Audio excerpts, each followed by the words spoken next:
Hello, everybody. Once again, I'm Limcraft Jr., aka Zorvalchan Less Than Guru, and this is the third episode of my tips and tricks for Palladium First Edition, the second one that actually deals with the actual tips and tricks.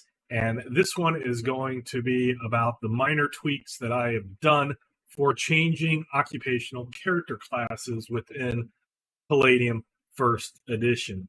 So if we look here on the rules for changing OCCs, most of them I use. I do the number one, changing an OCC can only be done at a transitional point of a character's current OCC. So if a player wants their character to stop with one occupation and move to the other, it's right after they level. So they level and then they say, I would like to switch. And then we determine, do you have enough resources? Do you have enough being time, money, and a place to obtain that knowledge and training? Do you have all of that? If so, that's when you can occur. But if you keep going for a few more sessions, earning more XP, then you will need experience enough to get you to the next level. So basically, you're changing careers at a level increase, not just whenever you want. So I do keep number one. I also keep number two. If you're going to a new occupational character class, you must have those prerequisites of your attributes. So if you don't have it, you couldn't make it as your first occupation. You can't make it again. Now, through magic and weird things and stories, if a character would increase an attribute in some way, then sure, go for it. But at that time, they were looking at the new OCC. When they're at that level adjustment, they will need to have those minimum attribute requirements. 3, the new OCC begins at level 1 and with 0 experience. I do that as well. When you start your new OCC and you're actually in the OCC, which we will get to later, then you're at level 1 experience. You go through, you get all the skills, you choose your elective, secondary, you get your occupational skills, all of that stuff. I do not give the equipment. Character can buy the equipment, and maybe I will make them for a magic user or something. You're going to have to go out and find that material for your spell books or your scrolls or whatever, so that you can have the tools of your trade. If you're going to be a warrior, you're going to need a mercenary fighter or a knight. You're going to need that sword, that shield, those things that are given. So I do require that. But you're going to start at level 1. You're going to get all that, most of that stuff at level 1. So then the OCCs of the old, the skill levels experience are frozen. So you transfer. I don't get rid of those experience points, but that is frozen for that old occupational character class. You can still use all the skills, all the stuff that you learned. I do not put restrictions on that from your previous occupation. They just do not go forward. And as it states here, I do the same thing, is if you choose the same skill and both occupations gave you a bonus, you will get both of those bonus added to both of the skills. So you might have the prowl skill as a wizard and as a thief.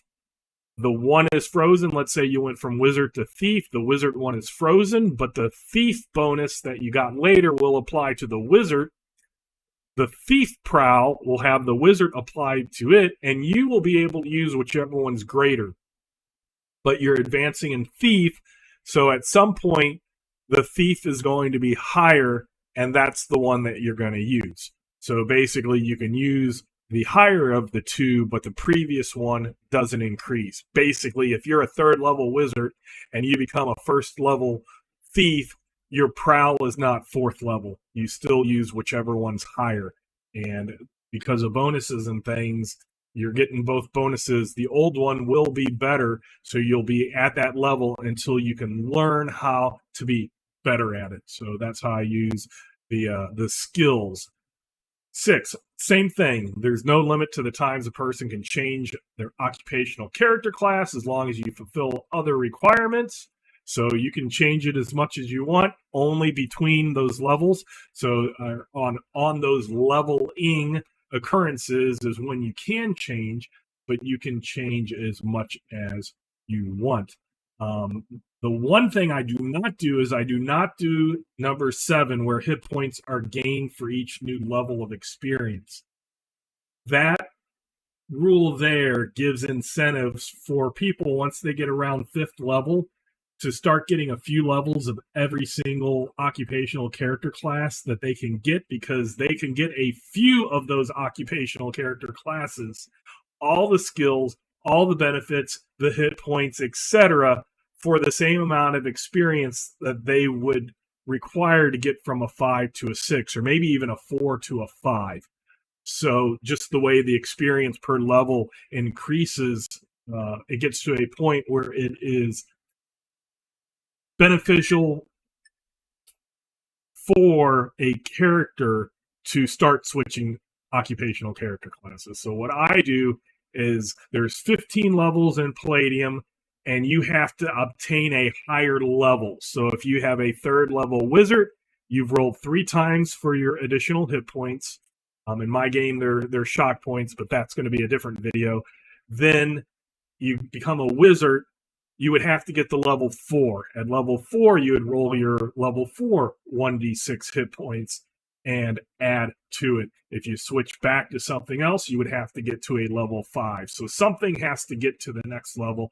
That's when I add hit points. And for classes that have ISP or my magic points, you can use that for the PPE. In other games, if you use PPE, that's when I would have those increases at as well. I would not allow those increases. You're already getting a lot with all the skills, extra skills, all the extra abilities, spells in certain cases, psionics in certain cases, etc. So those things I would hold back for getting those points, whether it's ISP points, magic points, PPE points, hit points, etc., until you actually obtain a level higher than anything you had previously attained. And then number 9, I do use the time of study between OCCs. Is there's a period where it requires either 2 levels of gaining experience to learn your new trade. Men of Arms is 2 levels. Men of Magic, Clergy, I have the Divine. I have what I call the intuitive classes, like the Mind Mage and the Illusionist and the Beastmaster. And then the Clergy, I include healers in intuition. I've mixed up a few things, but basically, if you can do special mystical abilities, you're gonna need 3 levels of XP. Those are going to be added.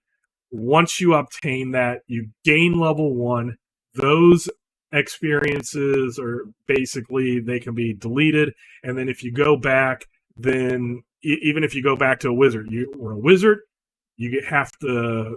to switch to a thief. You build up 2 levels of thief XP. Then you become a level 1 thief starting at 0. That interim XP gets deleted. Say you get to level 2 and you want to go back to wizard. A wizard would require 3 levels. So 3 levels of wizardry, not if you stopped at 3, not the 4, 5, and 6, but to get to level 2, to get to level 3, that XP.